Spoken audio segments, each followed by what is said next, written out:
the Idries Shah Foundation podcast. Practical Psychology for Today. Featuring the works of Idries Shah, voiced by David Alt.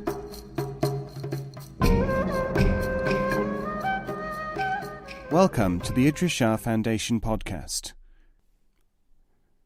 In this edition of the podcast, we will hear selections from Reflections by Idries Shah. This audio has been made available by the Idries Shah Foundation. Belief and the Impossible. There is a saying, "Credo quia impossibile," I believe it because it is impossible. But if you make any study of people in a state of what they are pleased to call belief, you will find that you can usually best describe them by saying, "I believe because I am impossible," or even, "My belief has made me impossible." Why he was chosen. The disciple of a dervish master, whose name resounded from one end of Islam to the other, one day visited the Grand Sheikh of Khorasan. "I have been honoured by my acceptance as a pupil," he said, "singled out from among the hundreds who approach my master every day, and yet are sent away." "My dear brother," said the Grand Sheikh, "I will try to further your education by giving you a piece of essential information. You were chosen because of being in the greatest need of teaching, not because of qualities greater than those of the other applicants." New names. People rename things and even other people. This makes them think that they are different from what they were before. Let us take a neutral example. Have you noticed how even at present the majority of buildings are made of mud, but people will not have it that they live in mud houses? Every home is also an imitation of a cave, but we do not think much of cave dwellers, so they are called houses. The dervishes from the other world. 3 dervishes returned from the other world. People, understanding that they had become altered and wanting to follow their path, asked what had helped them. "Peas pudding," said the first. "The Book of Wisdom," said the second. "Following a certain man alone," said the third. Some people thought that they were mad. Some thought that they were deliberately speaking in riddles. Some thought that this or that way was the one to follow. In reality, however, each had benefited from his own capacity and needs, in accordance with certain patterns which are only known to the men of greatest wisdom. Clever and profound. Statements which are merely clever and which have no development potential are often imagined to be profound because they look or sound attractive. And profound remarks which have indeed got development potential are as often deemed to be no more than clever. The reason. The cat said, "What funny faces mice have. That's why I have to destroy them." Epoch making. People who find it necessary to describe their activity as epoch making are more often than not deluded. They try to make epochs because in this way their own importance will be created or increased in the minds of others. What really counts is effect, not size, nor noise, nor personalities, not even a sense of the colossal. Permanence. Someone quoted the proverb, "Nothing violent is permanent." What a nice hope. I'm sure that everyone would agree with it. It seems a pity that the originator of this saying did not admit his hearers further into his wisdom by giving an example of something which is permanent. The Toads in the Castle. Once, in a reverie, I saw a community of wholly admirable toads. They had taken over and made their home in a castle, obviously, to me, originally built by men. I spoke their language in my dream and asked them to explain to me, as a matter of information, the origins and uses of the various parts of their castle. They were kindly and hospitable toads, and they gave me full details of their lives and thoughts, and the way in which the building was used. Every single aspect of the castle and its surroundings, including the moat and the marshes and reed beds in which it was set, had a thoroughly plausible use and toad origin in theory, indicative of toad thought and toad design, conclusive to the toad mind.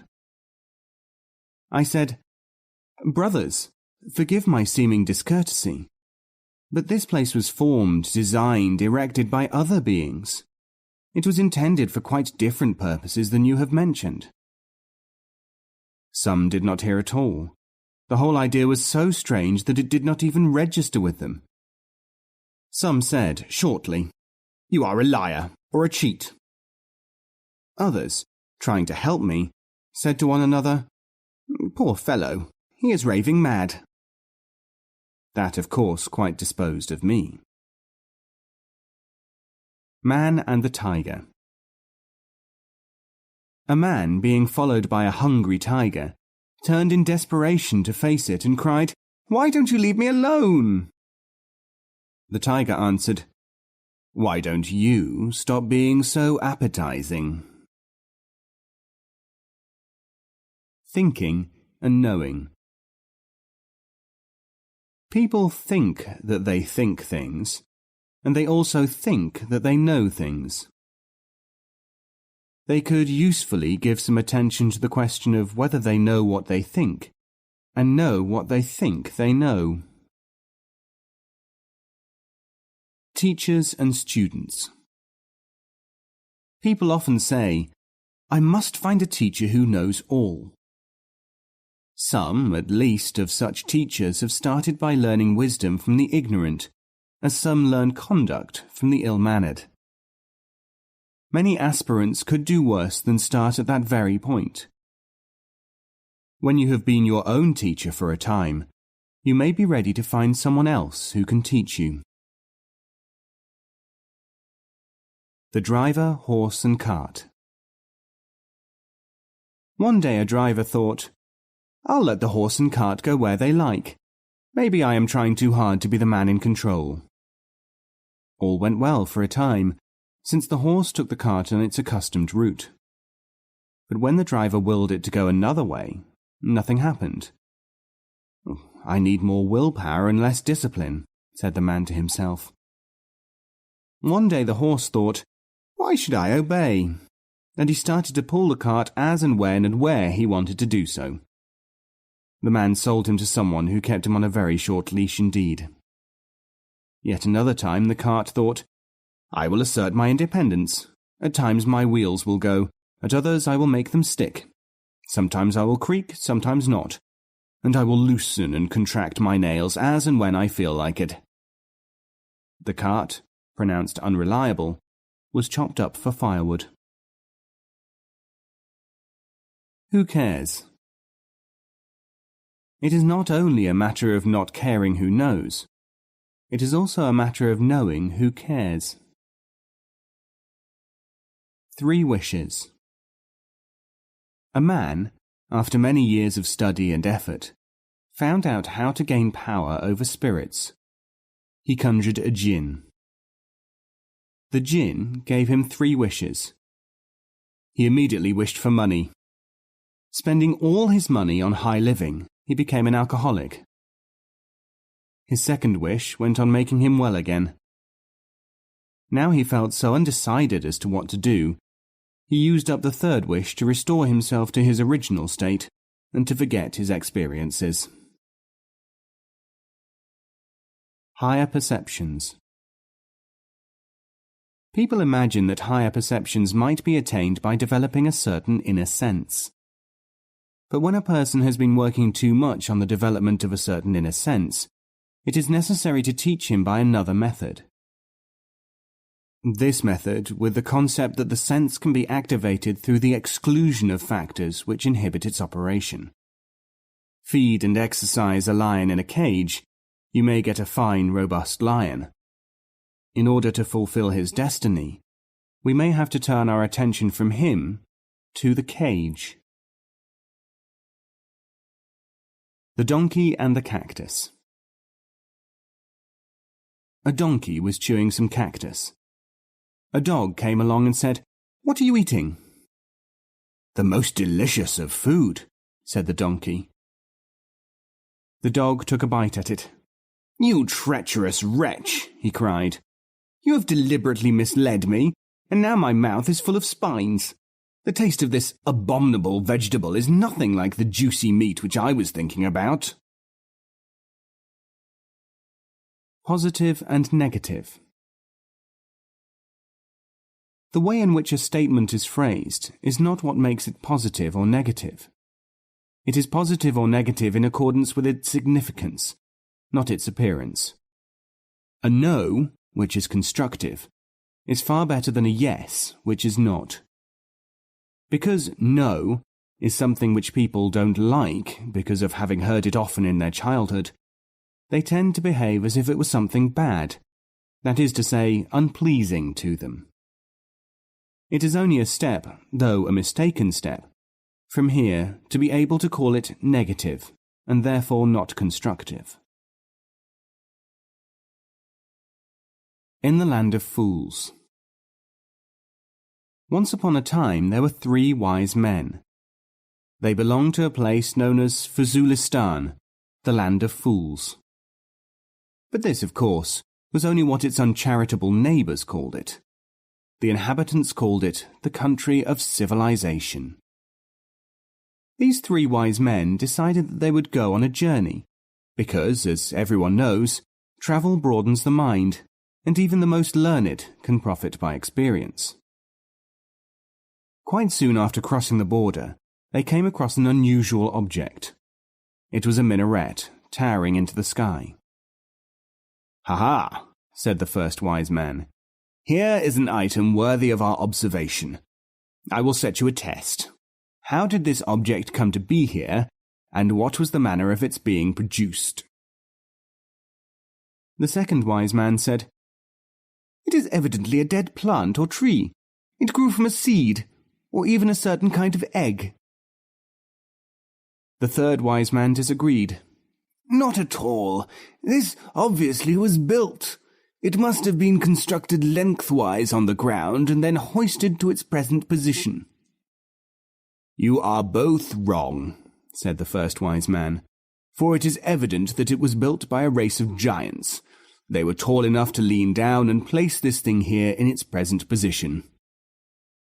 It was concluded, after due consultation, that suitable care should be taken by the expedition to preserve itself from the giants, who might, after all, be dangerous. Confession. Confession is good for the soul is an admirable sentiment. It is valuable because it illustrates clearly something that its practitioners will ordinarily go to any lengths to conceal, that here they are not talking about a soul at all. They mean, I have no conception of a soul, and therefore attribute the pleasure which confession induces in me not to its real source, the discharge of surplus emotional energy, but to something sublime. This is a fine example of the real information which we can collect from the hidden language of man. Any number of comforting arguments could, of course, be found to deny or explain away this fact. There is no harm in listening to the arguments, so long as you are prepared to give an equal amount of attention to the observation of other people, to determine whether fact or argument is the more reliable. The spider. A child, dismembering a spider, found that he was left with a number of parts. There were legs, a body, and fur. Being a logical child, he concluded that the legs were from a camel, because camels have legs, the body from an elephant, and the fur from a mouse. Now an adult would never reason like that, would he? Defensiveness. When people are told things which they do not want to hear, they produce or borrow certain standard arguments to enable them to exclude the new information from their relatively closed minds. You can usefully offset this tendency by remembering that the most unfamiliar information is likely to be met by this response. Remember, too, that the things which you already know are mostly facts which would seem to be impossible, unlikely, or even symptoms of paranoia to a man or woman at a lower level of culture than yourself. It is this kind of understanding, not emotional reaction, which will enable you and others to face the truth and to learn more.